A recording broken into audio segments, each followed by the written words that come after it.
Winnie-the-Pooh, Blood and Honey 2, one word that I'm going to give this movie: intense. You know what they say? You can't keep a good guy down. After 9 months, your boy's back doing movie reviews, doing horror movies, and from here on out, I am dedicating this page back to the originals of how it should have been.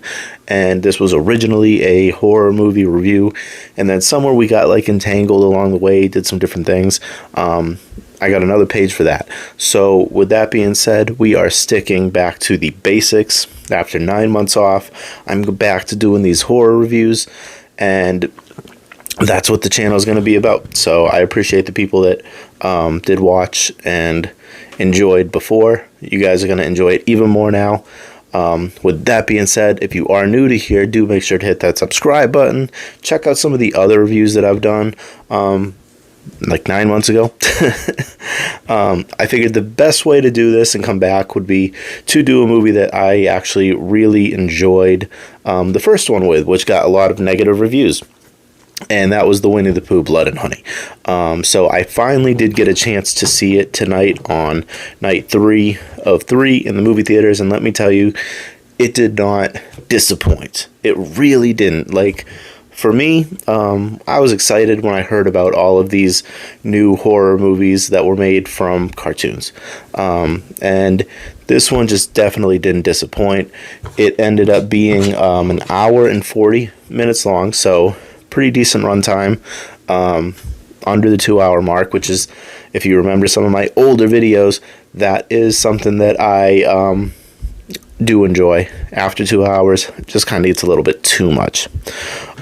So Blood and Honey 2 really focuses on 3 out of 4 people they introduce in this movie. So in this movie, unlike the first one, they actually introduce Tigger and they introduced Owl. And they really, really do highlight these two being part of the team in this movie, because they missed the first one. So this one you have Winnie, Tigger, Piglet, and Owl, whereas the first one you only had Winnie-the-Pooh and Piglet. Anyways, so this one really, really focused in on Owl and Tigger, showing that they do belong as almost an equal to Pooh, Winnie-the-Pooh. I would actually say that my personal favorite out of all of them was Tigger, because he is just such an intense character that they added to this this movie moving forward. And they already announced that they're doing a Winnie-the-Pooh 3, Blood and Honey, and in that one they're actually going to be adding Rabbit, the Heffalumps, and the Wuzzles. So you're going to get even more people for the third one. So that's going to be good. Also, they recasted Christopher Robin from the first one, which is, in my opinion, good, because the Christopher Robin that they put in this one was actually a lot more... It felt like the character to me. Whereas the first movie, there was a lot of stuff that they were really trial and error with. You know, this was their first movie in this franchise that they're trying to build, you know, in this whole spooky universe that they're trying to accomplish. And, you know, they made errors along the way, and it really felt like they tried to improve. They took the criticism and they ran with it. And I really do like that about the Winnie-the-Pooh movies that we're getting, and the stuff that they're making after. They've already announced that they're making a Bambi, they're making a Peter Pan, and they're making a Pinocchio, and then they're making one which is almost like the Avengers, where like they're all going to be in the movie by itself with some other people. That I think they said the Mad Hatter is going to be in that one. So definitely I see that they have a vision. They also said that for the Pinocchio one, because they said all of this before the movie started, for the Pinocchio one they're actually getting, or trying to get, the person that makes the Chucky dolls to make the Pinocchio doll. So that is actually really cool. So for the backstory of this, I really liked the backstory, because it kind of piggybacks off of the first one, where, you know, it's Winnie-the-Pooh and it's Piglet, and they are in the 100 Acre Woods, and at this point, they're at the point where people are going out looking for them, which is where kind of Tigger and Owl come in, because they weren't in the first movies. They weren't able to be in the first movies, I think. So with that being said, they had to kind of like put them in. So that was how they kind of established it.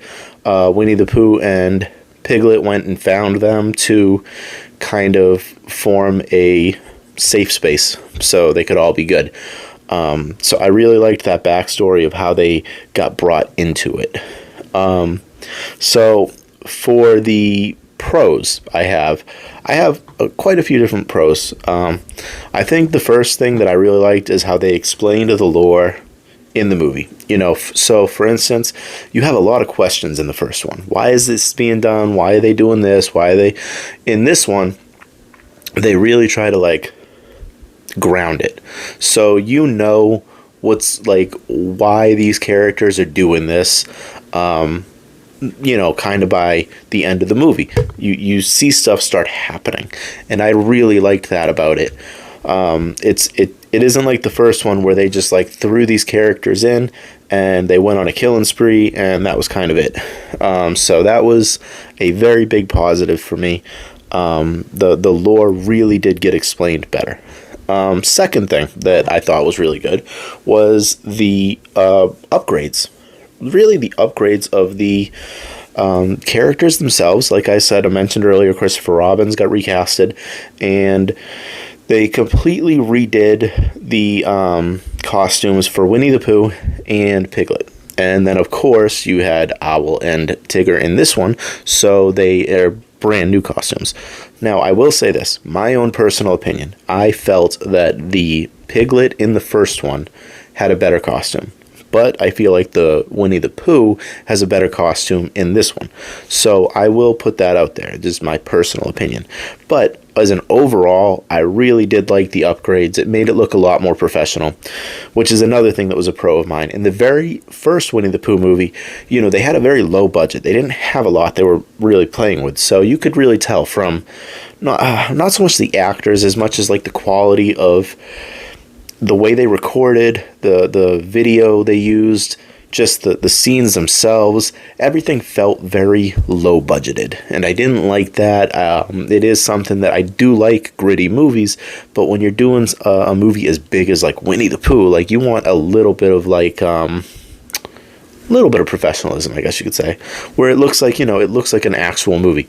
And this one delivered. It delivered. Like it looks and feels like a professional movie. Almost, if you were going to resemble it to Terrifier, how Terrifier 1 felt really gritty, and then 2 went into like a more movie form. That's kind of how this one felt, and I really did like that about the movie. Really felt like they tried and fixed the kinks in the first one that that was heavily criticized, and I have to give them all the credit in the world for that. So then another pro I had was the kills themselves were very, very intense. Like I said, this movie really magnified Owl, and later in the movie magnified Tigger, and it really showed how vicious they are, and they belong at the table with Winnie-the-Pooh. Like I said, my own personal opinion, if I was going to bet on any of them in a fight, I'm going with Tigger. He is bad in this. He is intense. So, especially, they have a scene at like the last 20 minutes of the movie. Very, very crazy scene. I'm not going to give away anything, but potential bloodbath. Just going to put it like that. So, okay. So, that's a lot of the pros. Now, the con that I do have, and this is just a personal thing for me, I've always had an issue with the way UK movies are kind of portrayed for horror. I don't know what it is. I don't know if it's just the way it's filmed. I don't know if it's just the actors themselves. There's something about it where it just... I don't connect on like a full level. It's a good movie. Like I would rewatch it. I would definitely rewatch it. But it's not a movie where I can like connect with it and be like, this is like one of my all-time favorites. I don't know. I just don't know. It's always something I've had with the UK style of filming horror movies. And I watch a lot of horror, so it's not like I'm hating on them, but it's just something about the UK style that I'm just not a huge fan of. Another con is, like I said, the one upgrade with Piglet, wasn't a huge fan of that. And other than that, like, there really wasn't a lot of criticism in this movie. Like, they set it up for a Winnie-the-Pooh 3.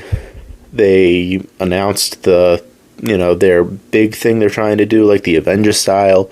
Overall, it was a really, really good movie, and I would recommend watching it. If I was going to give it a rating, like I said, I would probably give it 4 out of 5. I think a solid 4 out of 5 with everything that I put in there. Really good movie to watch if you want to see some brutal kills. Like I said, how I mentioned the kills earlier. They started the movie with some amazing kills, and then they ended the movie with some amazing kills. So, definitely check it out when it does come out. So, I hope everyone enjoyed this review. I hope the people that do watch my stuff continue to watch my stuff. If you're new, hit that subscribe button. We're trying to build this. And until next time, guys, I hope everyone's having a great night.